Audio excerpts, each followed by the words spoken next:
दोस्तों यहाँ पर हम एसएससी और रेलवे में बार बार पूछे गए प्रश्नों का यहाँ पर पूरे यहाँ पे सीरीज करने वाले हैं, क्वेश्चंस की, जीके की क्वेश्चंस की। एंड आई होप आप लोग यहाँ पे एंजॉय करेंगे इस वीडियो को और समझेंगे बहुत सी चीजें। हम लोग यहाँ पर हर क्वेश्चन को यहाँ फैक्ट के साथ पढ़ने वाले हैं और पूरी कोशिश करूंगा कि हर क्वेश्चन से आपको मल्टीपल क्वेश्चन, यानी एक ही क्वेश्चन से 4-5 क्वेश्चन कराने का ट्राई करूंगा। तो ये वीडियो बहुत मजेदार होने वाला है, एंड तक साथ बनाइएगा एंड देखिएगा, खुद भी देखिएगा कि आपको कितने सवालों का जवाब यहाँ पर पता है। तो पहला क्वेश्चन आपके सामने है, which of the following is the largest satellite of the solar system? सौर मंडल के सबसे बड़ा उपग्रह यहाँ पर कौन सा है? ऑप्शंस आपके सामने, Titan, Miranda, Ganymede and moon. Answer आपका इसका सबसे पहले बता दूं आपको, आंसर इसका क्या होगा? आंसर इसका होगा गैनीमेड, यानी कि सी ऑप्शन आपका राइट आंसर है। गैनीमेड जो है, मून किसका है? जुपिटर का है। जुपिटर का मून है। किसने खोज की थी? गैलीलियो ने। गैलीलियो ने 4 गैलियन मून्स बताए थे, गैनीमेड, कैलिस्टो, आयो एंड यहाँ पर यूरोपा। यहाँ पर बता दूं तो देखिए 4 मून, इनर मून है, फिर और इसके अलावा 79 टोटल यहाँ पर नंबर ऑफ मून्स है जुपिटर के पास। अब टाइटन की बात आ जाती है तो टाइटन, देखिए टाइटन का क्या सीन है। टाइटन जो है, टाइटन किसका है यहाँ पर उपग्रह? यहाँ पे है सैटर्न का, शनि का है, शनि का, और ये सेकंड लार्जेस्ट है। ध्यान रखिएगा, पहला कौन सा है? जुपिटर का, गैनीमेड, और सेकंड लार्जेस्ट कौन है? टाइटन, सैटर्न का। मिरांडा की बात करें तो ये यूरेनस का है, यूरेनस ग्रह का है उपग्रह, ये स्मॉलेस्ट है। स्मॉलेस्ट पूछ लिया जाए तो यूरेनस का मिरांडा। और मून की बात करें तो ये 5th लार्जेस्ट सैटेलाइट है, नेचुरल सैटेलाइट है, और किसके लिए है? अर्थ की यहाँ पर नेचुरल सैटेलाइट है। तो ऑप्शन आपका यहाँ पर गैनीमेड हो जाएगा, पर बहुत सारे क्वेश्चन आपने यहाँ कवर कर लिए। नेक्स्ट क्वेश्चन देखें, विच of the following regulates the insurance sector in India? Bharat में जो बीमा क्षेत्र जो है उसको नियंत्रित कौन करता है? ऑप्शन आपके सामने, RBI, reserve bank of India, SEBI, security exchange board of India, यहाँ पर आईआरडीए और यहाँ पर पीएफआरडीए। तो इसका राइट आंसर हो जाएगा सी, आईआरडीए। तो आईआरडीए की बात बता दूं तो ऑप्शन तो राइट, आपको आंसर तो मिल गया। अभी आईआरडीए कब आया था? 1999 में। तो इसकी स्थापना कब हुई थी? 1999 में, ठीक है। इंडियन पार्लियामेंट एक्ट के अंदर यहाँ पर इसके स्थापित किया गया था 1999 में, जिसका हेडक्वार्टर कहाँ है? हैदराबाद में है। हैदराबाद के अंदर इसका मुख्यालय है। पूछ लिया जाए तो बता देना। आईआरडीए का फुल फॉर्म क्या है? Insurance regulatory and development authority, ठीक है। बीमा नियामक और विकास प्राधिकरण भारत का, तो ऑफ इंडिया, ठीक है। रिजर्व बैंक ऑफ इंडिया है, आरबीआई। इसकी स्थापना कब हुई थी रिजर्व बैंक इंडिया की? यहाँ पर 1935 में, 1935 में। मुख्यालय कहाँ है? मुंबई में है। सेबी की कहाँ हुई थी? 1988 में हुई थी। कब हुई थी? 1988 में। मुख्यालय कहाँ है? सेबी का मुख्यालय भी मुंबई में है, ठीक है। मुख्यालय सेबी का भी मुंबई के अंदर है। अब बात आती है, सेबी का मुख्यालय तो मुंबई के अंदर है, तो सेबी का यहाँ पर जो है मुंबई के अंदर मुख्यालय तो हो गया, पर सेबी का फुल फॉर्म क्या है? Security and exchange board of India. Security and exchange board of India, okay. RBI का तो पता है आपको। आरबीआई, चलो बताइए गवर्नर कौन है लेटेस्ट? शक्तिकांत दास। याद होगा आपको? याद होगा, जरूर होगा। अपॉइंटमेंट के अंदर ये पूरा आपको याद करना पड़ेगा, एग्जाम में बहुत पूछा जाता है। पीएफआरडीए की बात करें जाए तो pension fund regulatory development authority है, पीएफआरडीए। इसकी स्थापना कब की गई है? 2003 में गई है। वर्ष 2003 में न्यू दिल्ली के अंदर इसका, भारत की राजधानी में इसका मुख्यालय है, ओके। तो ये क्वेश्चन हो गया। नेक्स्ट क्वेश्चन देखिए, who amongst the following attended the all 3 round table conference? तीनों गोलमेज सम्मेलन जो 1930 से 32 तक हुए थे, वो तीनों में किसने भाग लिया था? तो ऑप्शन आपके सामने, बी आर अंबेडकर, मदन मोहन मालवीय, वल्लभ भाई पटेल, सरदार जी, हमारे सरदार, और iron man of India Bismarck भी कहा जाता है जिन्हें, और गांधी जी, ठीक है, हमारे फादर ऑफ द नेशन। तो ऑप्शन इसका राइट आंसर आपका क्या होगा? B are Ambedkar ji. सबको पता होना चाहिए बी आर अंबेडकर पर, और एक्स्ट्रा फैक्ट आपको जानना जरूरी है। ये गोलमेज सम्मेलन आप देख रहे हैं, तो यहां पर देखिए गोलमेज सम्मेलन तीसरा पूछा है तो 1932 में हुआ था, 17 नवंबर में। लंदन के अंदर यहां पर गोलमेज सम्मेलन किए गए थे, और यहां पर बात बता दूं तीनों अटेंड किए थे बी आर अंबेडकर जी ने। अब मदन मोहन मालवीय जी के बारे में आपको जानकारी दे दूं, एम मालवीय जी जो है उनके बारे में ये जानकारी, इनका दूसरा नाम एक और किस नाम से जाना जाता था? महामाना, ठीक है, इस नाम से भी इन्हें जाना जाता था। और इन्होंने आपकी बनारस हिंदू यूनिवर्सिटी और अखिल भारतीय आपका हिंदू महासभा स्थापना की थी इन्होंने, मदन मोहन मालवीय जी ने। वल्लभ भाई पटेल जिन्हें हम सरदार के नाम से भी जाते हैं, और सरदार नाम इन्हें किसने दिया था?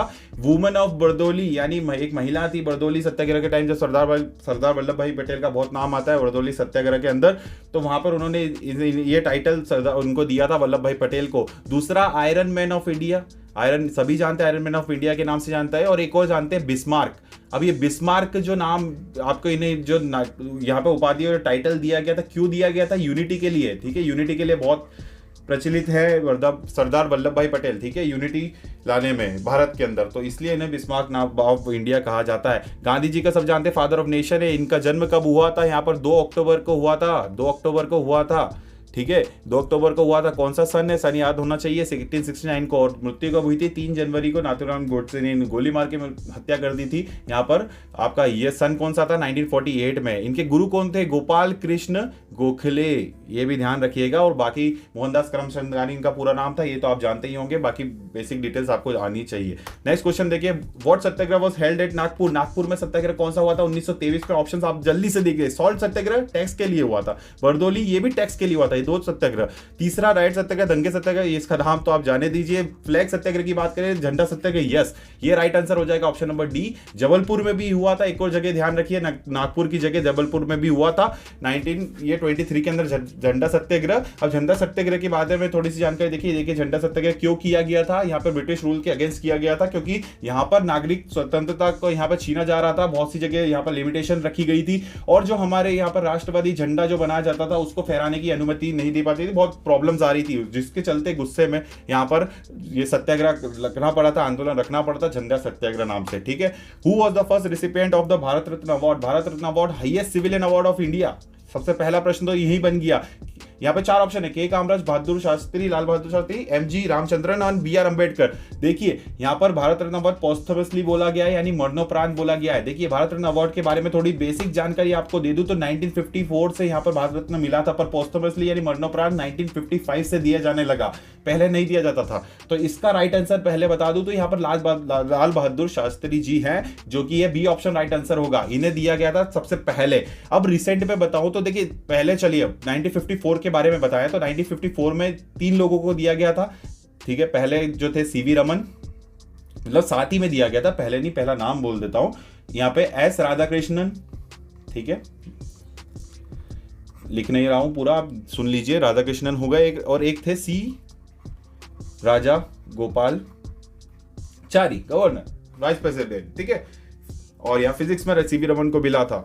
अब यहां पर देखिए लेटेस्ट की बात करें तो 2019 में 3 लोगों को दिया गया था, जिसमें 2 जो थे वो मरणोपरांत दिए गया था। किसे किसे दिया गया था? भूपेन हजारिका को और यहाँ पर नानाजी देशमुख को। तो ये 2 नाम भी याद रखिएगा। और तीसरे हमारे यहाँ एक और दिया गया था, वो दिया गया था प्रणब मुखर्जी को, जो हमारे पहले राष्ट्रपति रह चुके हैं, प्रणब मुखर्जी, ठीक है, इन्हें दिया गया था। अब बताओ ये 3 नाम और है, जो के कामराज, एमजी रामचंद्रन और बी आर अम्बेडकर, इन्हें भी मरणोपरांत ही दिया गया है। कब कब दिया गया था? तो देखिए 1976 में के कामराज को, रामचंद्रन को 1988 में, और 1990 में यहां पर किसे दिया गया है? बी आर अम्बेडकर जी को। ओके, तो ये ऑप्शन और ये सारे ऑप्शन से लेकर आपको बहुत सारे क्वेश्चंस करा दिए कि क्वेश्चन में विच of the following is not a function of election commission? Bharat के चुनाव आयोग का क्या काम नहीं है इनमें से? अलॉटमेंट ऑफ सिंबल्स, प्रतीकों का आवंटन करना, ये तो काम होता है प्रतीकों का आवंटन करना, ठीक है, चाहे कमल हो, हाथ का पंजा हो, रेलगाड़ी हो, यहाँ पर झाड़ू हो। फिक्सेशन ऑफ इलेक्शन डेट, निर्धारित करना चुनाव की तिथियां, ये भी काम करती हैं। फेयरनेस यानी कि निष्पक्षता होना, तो ये भी तो बहुत जरूरी है, जो चीज तो सबसे ज्यादा इंपॉर्टेंट है वो यही है, तो ये भी काम है। Selecting the candidate for the election, चुनाव के लिए उम्मीदवारों का चयन करना, नहीं, ये काम नहीं, इनका नहीं होता है। तो ये ऑप्शन राइट आंसर हो जाएगा, क्योंकि अभी इसमें से पूछा है कौन सा काम नहीं करती है। तो निर्वाचन जो ये आपके चुनाव या आयोग है, जो चुनाव का आयोग कब यहाँ पर स्थापना की गई थी? 1950 में।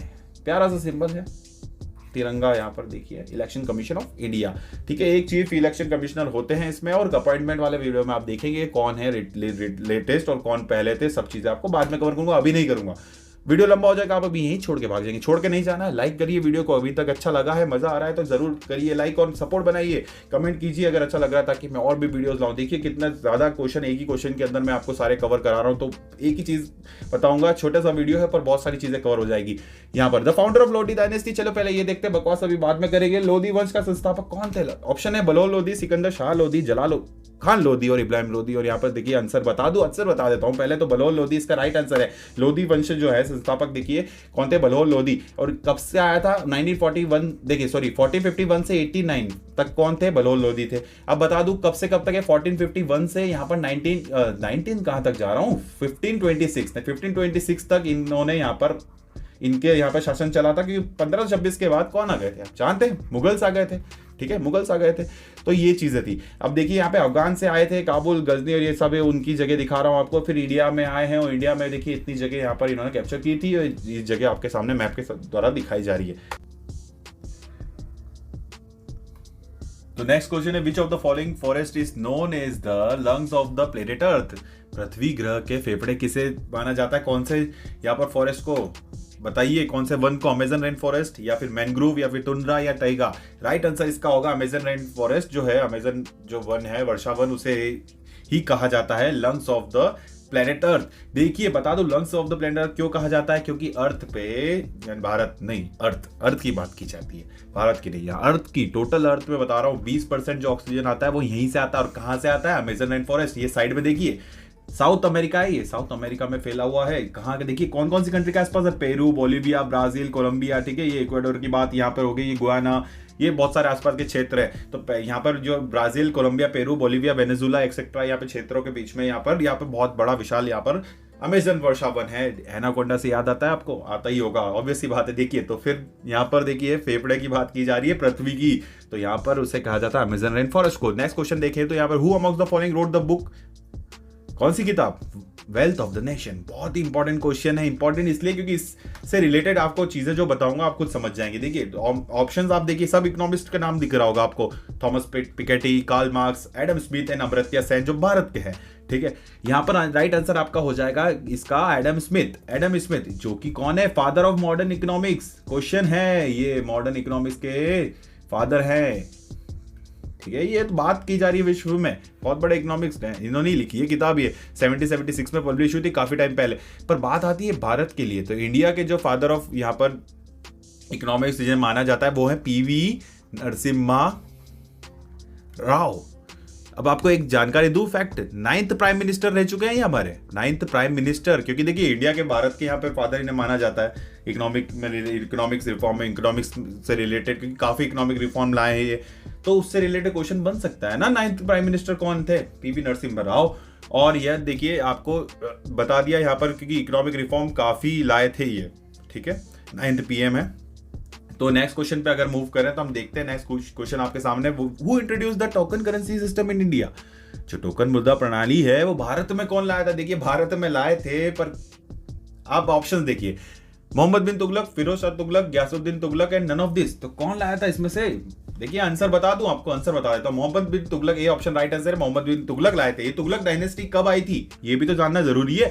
देखिए तुगलक जो साम्राज्य है जो यहाँ पर इंडिया के अंदर जब आया था, वो सन, आपको पीरियड रेट जानना जरूरी है। तो 1320 से लेकर 1900 नहीं, बार 1900 बोल देता हूँ, 1414, ठीक है, 1414 तक थे यहाँ पर। अब ये फर्स्ट फाउंडर कौन थे भारत में, कौन लाया था? वो थे गयासुद्दीन तुगलक, जो ऑप्शन आपका सी है, गयासुद्दीन तुगलक यहाँ पर भारत में लाए थे। पर कॉइन्स की बात हो रही है तो वो मोहम्मद बिन तुगलक के कौन से कॉइन थे? कॉपर के कॉइन्स थे। अब ये कहां से लिया गया था? आइडिया चाइना से लिया गया था। ठीक है, चाइना से लिया गया था। अब एक इब्न बतूता, आप गाने की बात नहीं कर रहा हूं दोस्तों, इब्न बतूता जो थे, जो अफ्रीकन ट्रेवलर थे, वो इन्हीं के शासन के दौरान यहाँ भारत में आए थे।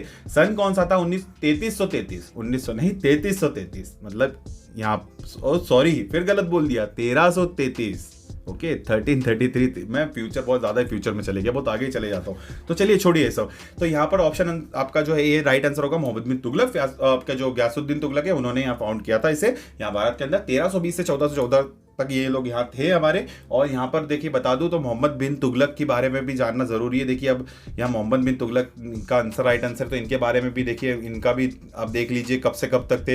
ये हमारे सेकंड रूलर थे तुगलक डायनेस्टी के, ये आपको बता दूं। और कब से कब थे? 1325, अब 19 नहीं बोलूंगा, 1325 से लेकर 1351 यानी 1351 तक इन्होंने यहाँ पे शासन किया। ठीक है, उसके बाद नेक्स्ट आ गए, तो ऐसे ही चलता रहा था, आप कुछ जानते हैं। नेक्स्ट क्वेश्चन क्या है? अरे ये क्वेश्चन आपके लिए है, ये क्वेश्चन तो आपके लिए, ये इसका आंसर मैं नहीं बताऊंगा, ऑप्शंस दे देता हूं सामने आपके। Largest union territory of India, केंद्र शासित प्रदेश जो है हमारे, सबसे बड़ा कौन सा है? ठीक है। तो सबसे बड़ा बताना है आपको, अंडमान निकोबार है, दादर या नागर हवेली है, या पुदुचेरी है, या फिर रिसेंट में बना हुआ लद्दाख है। तो ये कमेंट करके आप अभी बताएंगे, अभी नहीं बताएंगे तो कभी बताएंगे, और अभी बताएंगे तो आपको आइडिया हो जाएगा इन सब के बारे में। तो देखिए कितनी केंद्र शासित प्रदेश है हमारे यहाँ टोटल, वो भी लिख दीजिएगा एक थोड़ा सा, ठीक है। और कमेंट करके जरूर बताएंगे। दूसरी चीज ये भी बताना, वीडियो बताने से पहले लाइक कर देना वीडियो को, अगर आपको लगता है कि यहाँ बहुत ही इंटरेस्टिंग था, मस्ती आपने की है यहाँ पर जीके के साथ, एंजॉय किया, तो जीके के साथ हम मस्ती के साथ ऐसे ही जीके करते रहेंगे। बाकी that's it from my side, इस वीडियो को यहीं रैप अप करता हूँ। फिर मिलूंगा इसी जगह पर आपकी अपनी टाइम्स ऑफ नॉलेज फैमिली में फिर नए वीडियो के साथ। और जब तक के लिए आपको ऐसी मेहनत करते रहनी है और अपनी सेहत का ध्यान रखना है, तब तक के लिए मैं विदा लेता हूँ आप सभी लोगों से। जय हिंद, वंदे मातरम।